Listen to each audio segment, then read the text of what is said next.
স্বাগত দীপ্ত সংবাদে। আপনাদের সঙ্গে আছি আমি ফৌজিয়া নওশিন। প্রধান নির্বাচন কমিশনার ও অন্য 4 নির্বাচন কমিশনার আজ শপথ নিতে পারেন। দুপুরে সুপ্রিম কোর্টের জাজেস লাউঞ্জে তাদের শপথ পাঠ করাবেন প্রধান বিচারপতি সৈয়দ রেফাত আহমেদ। ইসি গঠনে সার্চ কমিটির প্রস্তাবিত নামের তালিকা থেকে অবসরপ্রাপ্ত সচিব এম নাসির উদ্দিনকে সিইসি হিসেবে নিয়োগ দেওয়া হয়। বৃহস্পতিবার মন্ত্রিপরিষদ বিভাগ থেকে এ বিষয়ে জারি করা হয় প্রজ্ঞাপন। নবনিযুক্ত 4 নির্বাচন কমিশনার হলেন অবসরপ্রাপ্ত অতিরিক্ত সচিব আনোয়ারুল ইসলাম সরকার, অবসরপ্রাপ্ত জেলা ও দায়রা জজ আব্দুর রহমান মাসুদ, অবসরপ্রাপ্ত যুগ্ম সচিব বেগম তহমিদ আহমদ এবং অবসরপ্রাপ্ত ব্রিগেডিয়ার জেনারেল আবুল ফজল সানাউল্লাহ।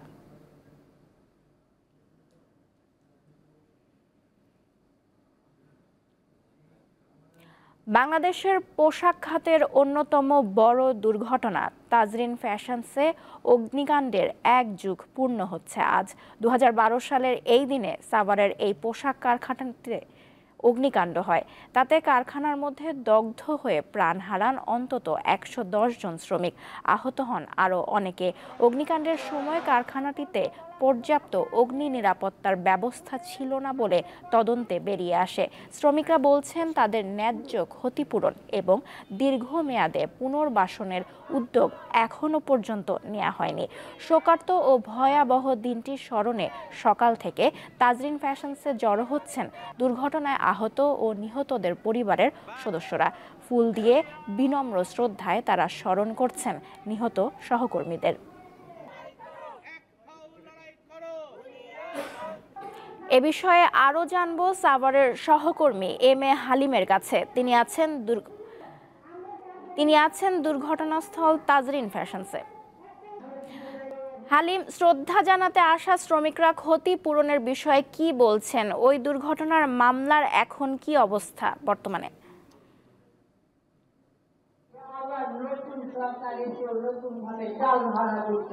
হ্যাঁ নওশিন, এই শ্রদ্ধা জানাতে আসা শ্রমিকরা যেমন বলছিলেন বারবার প্রত্যেক বছর এই 24শে নভেম্বর তারা যেমনটি বলেন তাদের এককালীন যে ক্ষতি এবং এই তাজরিন ফ্যাশনের সামনে তারা এখানে একটি হসপিটাল করার দাবি জানিয়েছেন এবং আজকে তারা কিন্তু আমরা দেখতে পেয়েছি একটি বিষয়, সেটি হচ্ছে এই বিগত 12 বছর যেটি হয়নি, তবে আজকে এই শ্রমিকরা কিন্তু এই তাজরিন ফ্যাশনের মূল ফটক সেটি ভেঙে কিন্তু তারা প্রবেশ করে এই কারখানাটির সামনে একেবারে তারা আজকে তাদের কর্মসূচি পালন করছেন। আমরা সকাল থেকে দেখতে পেয়েছি এই 24শে নভেম্বরে যে তাজরিন ফ্যাশনের যে ট্র্যাজেডি দিবস, সেই দিবসে কিন্তু সকাল থেকেই বিভিন্ন শ্রমিক সংগঠন, শিল্প, পুলিশ এবং অন্যান্য যারা আহত এবং যারা রয়েছে এবং সেই সাথে নিহত পরিবারের সদস্যরা কিন্তু এখানে এই তাজরিন ফ্যাশনের মূল ফটকের সামনে ফুল দিয়ে শ্রদ্ধা জানিয়েছে। তো এখানে আমরা দেখতে পেয়েছি যে এখানে যারা এসেছেন তারা একটি দাবি করেছেন যাতে নতুন সরকার যে এবার আসছে অন্তর্বর্তীকালীন সরকার, তাদের কাছে তাদের চাওয়া পাওয়া বেশি এবং তারা দাবি করছেন যাতে নতুন সরকার এই তাজরিন ফ্যাশনের যে দায়ী ব্যক্তি যিনি মালিক দেলোয়ার, সেই দেলোয়ার যাতে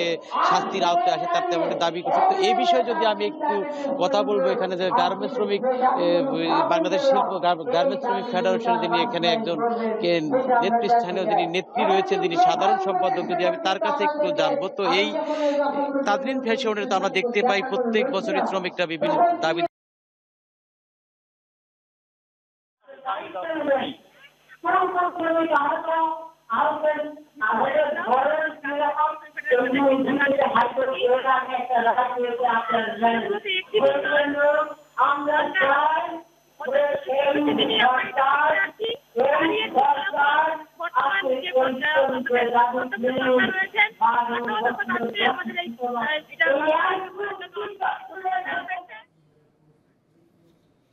সাভার থেকে জানাচ্ছিলেন সহকর্মী এম.এ. হালিম।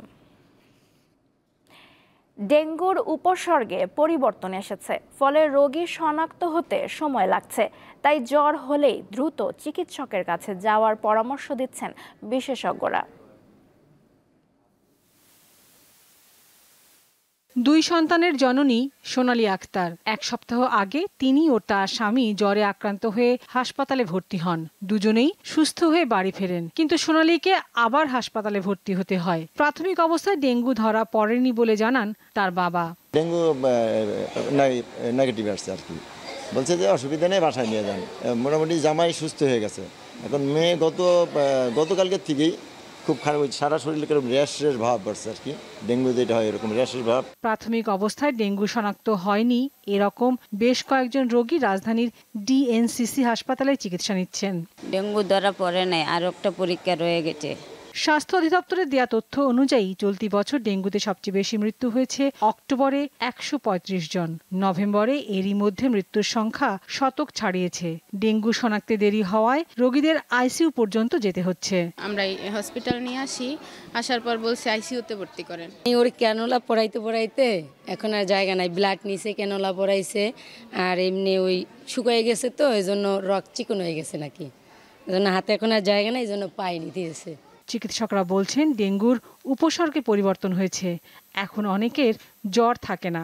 ডেঙ্গুর উপসর্গগুলো যেমন আগে ছিল, আমরা বলতাম ব্রেকবোন ফিভার, বা এত ব্যথা তীব্র যে হাড্ডি ভেঙে যাচ্ছে, এরকম একটা কথা, কিন্তু এখন এই অংশটুকু আস্তে আস্তে কমে এসেছে। বিভিন্ন ধরনের সিমটমগুলো আমরা দেখছি, যেটা ফ্লু লাইক সিমটম, যেগুলো হচ্ছে গিয়ে ঠান্ডা, গলা ব্যথা, একটু কাশি, এইগুলো নিয়েও কিন্তু আমরা পাচ্ছি। হালকা জ্বর, খুব তীব্র উচ্চমাত্রার জ্বর না।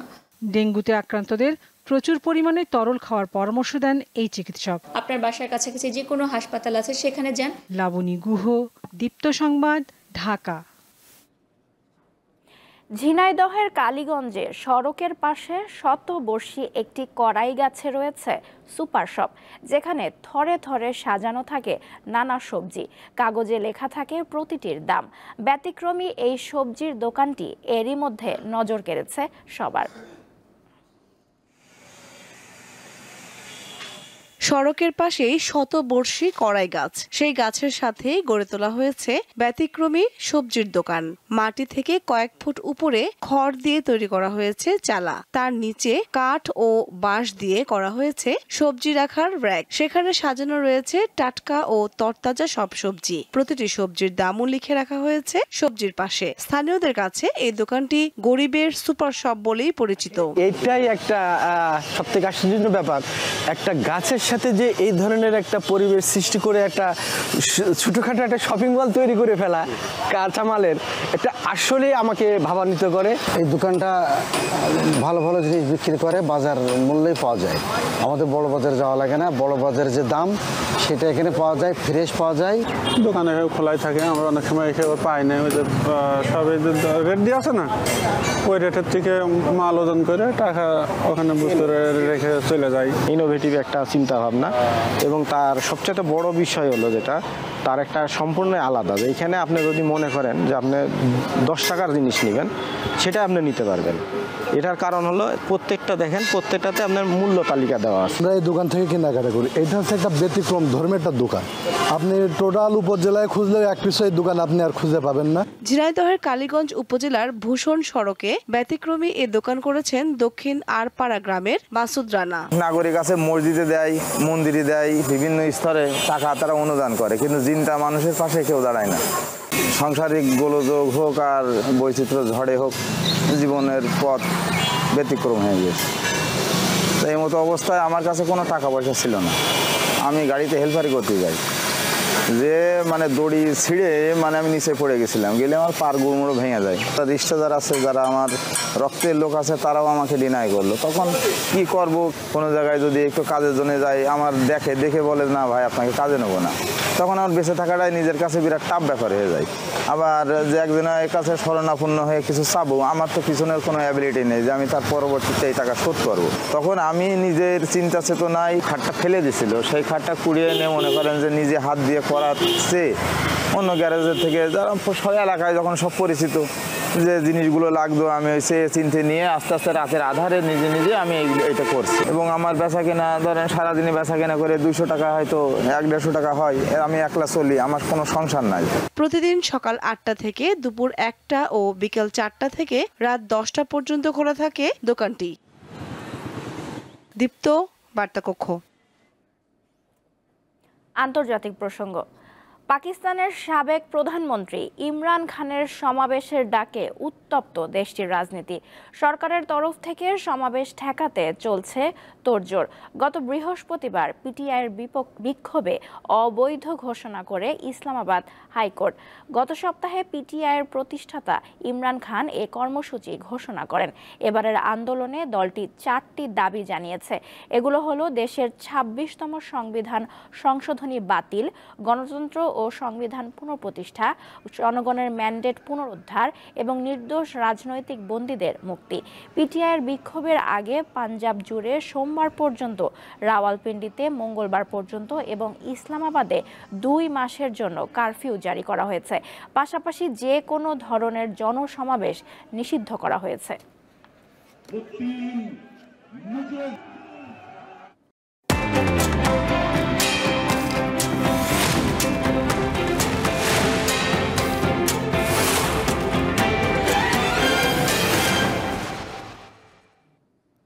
এবারে জানাবো এক নজরে দৈনিক পত্রিকার শিরোনামগুলো।